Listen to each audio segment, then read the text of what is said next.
Assalamualaikum warahmatullahi wabarakatuh. Selamat sore semuanya. Izin memperkenalkan diri, kami dari kelompok 4 yang beranggotakan Novianto Bayu Nugroho dengan NIM akhir 001, Billy Sanjaya dengan NIM akhir 009, Silvia Sri Rahmawati dengan NIM akhir 011, Bella Ananda Saputri dengan NIM akhir 019, Merina Nurulan dengan NIM akhir 026, dan Intan Nurul Hendriani dengan NIM akhir 029 akan melakukan presentasi mengenai perancangan sistem dengan metode Data Flow Diagram atau DFD pada PT Gojek Indonesia untuk memenuhi salah satu tugas Sistem Informasi Manajemen dengan dosen pengampu Bapak Aam Rahmat Mulyana SEMM. Selamat menyaksikan. Assalamualaikum warahmatullahi wabarakatuh. Perkenalkan, nama saya Billy Sanjaya dengan NIM akhir 009. Saya akan menjelaskan definisi sistem informasi dan sistem informasi manajemen. Sistem dapat didefinisikan sebagai suatu kesatuan yang terdiri dari dua atau lebih komponen atau subsistem yang berinteraksi untuk mencapai suatu tujuan. Sedangkan informasi adalah hasil dari pengolahan data dalam suatu bentuk yang lebih berguna dan berarti bagi penerimanya, yang menggambarkan suatu kejadian-kejadian yang nyata yang digunakan untuk pengambilan keputusan. Jadi, sistem informasi manajemen adalah kumpulan dari interaksi sistem-sistem informasi yang bertanggung jawab, mengumpulkan dan mengolah data, yang menyediakan informasi yang berguna untuk semua tingkatan manajemen di dalam kegiatan perencanaan dan pengendalian. Selanjutnya adalah data flow diagram atau yang sering disingkat DFD, yaitu suatu diagram yang menggunakan notasi-notasi untuk menggambarkan arus dari data sistem yang penggunaannya sangat membantu dan memahami sistem secara logika, terstruktur, dan jelas. Selanjutnya, perjalanan Gojek. PT Aplikasi Karya Anak Bangsa atau biasa kita sebut Gojek didirikan oleh Nadiem Makarim, yaitu seorang warga negara Indonesia lulusan Master of Business Administration dari Harvard Business School. Gojek memulai perjalanannya pada tahun 2010 dengan layanan pertama, yaitu pemesanan ojek melalui call center pada tahun 2015. Gojek berkembang pesat setelah meluncurkan sebuah aplikasi dengan 3 layanan, yaitu GoRide, GoSend, dan GoMart. Sejak saat itu, laju Gojek semakin cepat dan terus beranjak hingga menjadi grup teknologi terkemuka yang melayani jutaan pengguna di Asia Tenggara. Kemudian ada visi misi Gojek.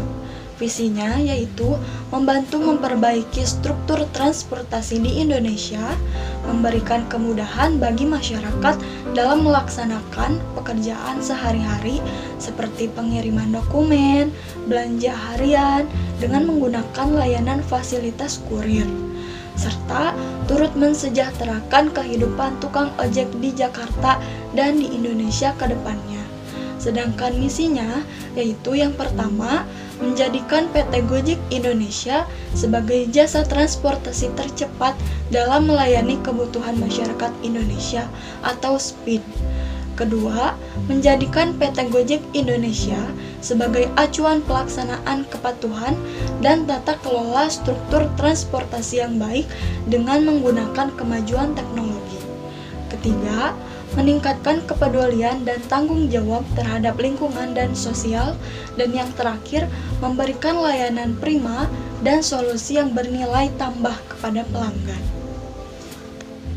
Selanjutnya, saya Novianto Bayu Nugroho dengan NIM akhir 001 akan mempresentasikan tentang diagram konteks dalam aktivitas pada aplikasi Gojek.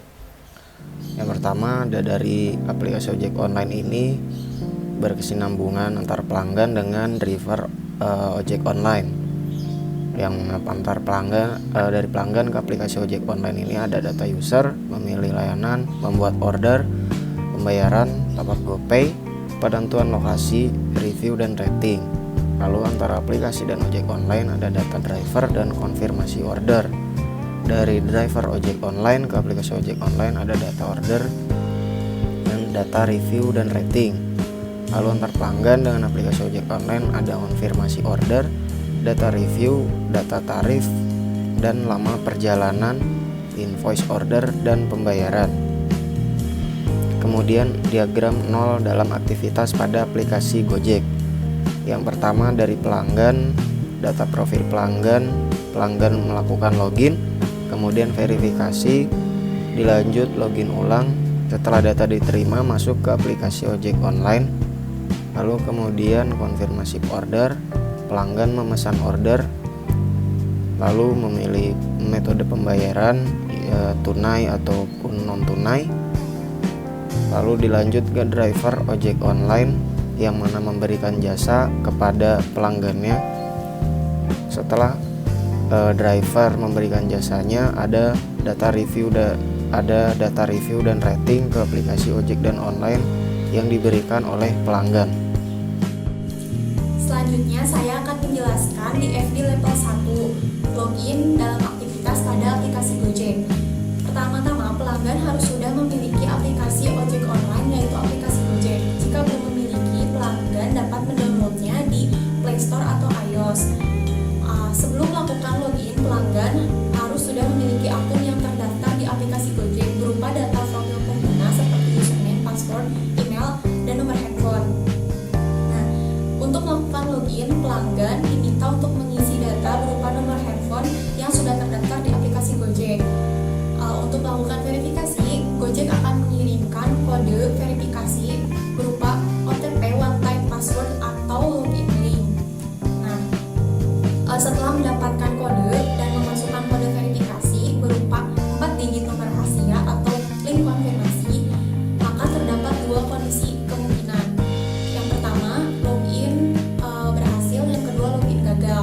Jika login gagal, maka pengguna diminta untuk melakukan login kembali dan memastikan apakah data yang dimasukkan sudah benar. Lalu jika login berhasil, maka pengguna akan dibawa masuk pada aplikasi Gojek dan dapat melakukan pemesanan. Selanjutnya di FG level 2, proses pemesanan dalam aktivitas pada aplikasi Gojek. Aplikasi Gojek akan memberikan informasi mengenai driver berupa nama, nomor handphone, nama kendaraan, dan nomor kendaraan kepada pelanggan yang memesan. Pelanggan yang memesan harus menentukan lokasi yang akan dituju, memasukkan lokasi dengan mengaktifkan GPS. Lalu GPS akan mengirimkan lokasi pelanggan kepada aplikasi Gojek yang akan diterima oleh driver. Lalu driver harus memverifikasi pesanan pelanggan sehingga pesanan dapat diproses. Selanjutnya, saya akan membahas di FD level 3 yaitu mengenai proses pembayaran pada aplikasi Gojek. Nah, yang pertama ini pelanggan memberikan informasi pada aplikasi Gojek, kemudian menentukan tarif. Untuk menentukan tarif ini secara otomatis diberikan oleh aplikasi Gojek. Lalu kita akan memberikan rating pada driver ojek online dan driver ojek online tersebut akan langsung menerima rating yang kita berikan. Kemudian di sini ada pembayaran pada aplikasi Gojek yaitu dibagi menjadi dua. Yang pertama secara tunai dan yang kedua secara non tunai. Untuk secara tunai kita akan memberikan langsung uang cash kepada driver ojek online apabila kita sudah sampai pada tempat tujuan kita. Kemudian yang kedua secara non tunai yaitu kita bisa menggunakan aplikasi GoPay sehingga saldo yang kita punya akan otomatis berkurang. Kemudian saya akan membahas mengenai DFD operasional.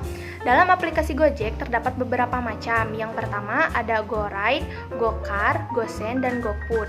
Untuk GoRide, GoCar, dan GoSend itu berbeda dengan GoPut untuk cara awalnya. Yang pertama, masukkan lokasi penjemputan terlebih dahulu, lalu masukkan lokasi tujuan. Nah, untuk GoPut tersendiri, masukkan nama restoran atau kafe, lalu masukkan pilihan menunya. Untuk cara selanjutnya itu sama, yang pertama yaitu masukkan deskripsi barang yang kita pesan, kemudian masukkan nama pengirim, nama penerima, dan nomor teleponnya. Lalu cara pembayarannya dibagi menjadi dua, yaitu secara cash atau uang tunai dan non tunainya itu dengan menggunakan aplikasi GoPay. Yang terakhir kita akan menerima pesan konfirmasi dari driver ojek online. Yang selanjutnya yaitu ada di FD sumber daya manusia.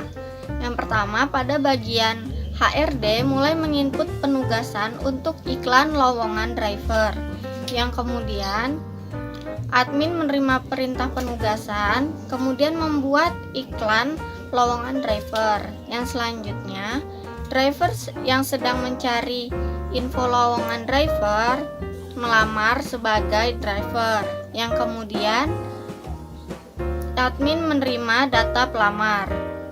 Untuk diterima atau tidaknya, setelah data dimasukkan ke perusahaan, kemudian dikonfirmasi data pelamar oleh HRD.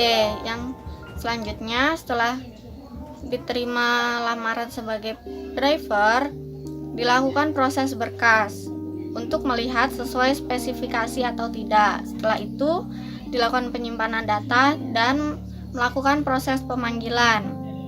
Kemudian, admin menghubungi calon driver.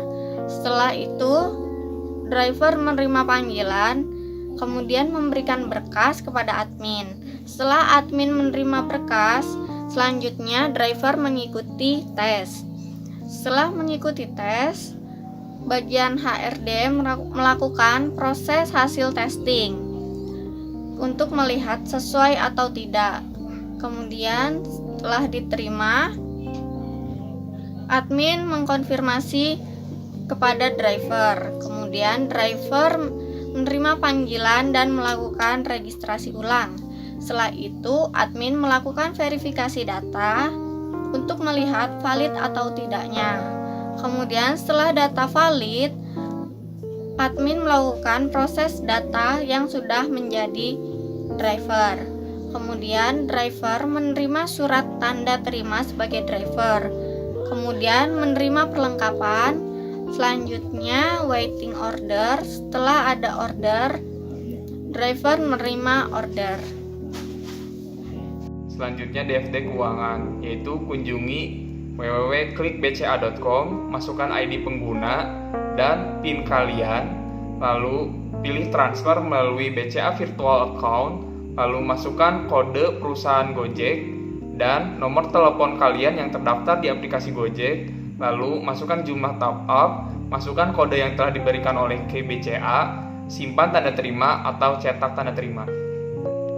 PT Aplikasi Karya Anak Bangsa atau biasa kita sebut Gojek merupakan perusahaan yang bergerak di bidang jasa layanan transportasi online, baik transportasi manusia maupun transportasi barang. Gojek saat ini telah menjadi perusahaan multinasional yang mengembangkan bisnisnya hingga mancanegara. Terima kasih telah menyaksikan presentasi dari kelompok 4. Mohon maaf apabila ada banyak kesalahan. Wassalamualaikum warahmatullahi wabarakatuh.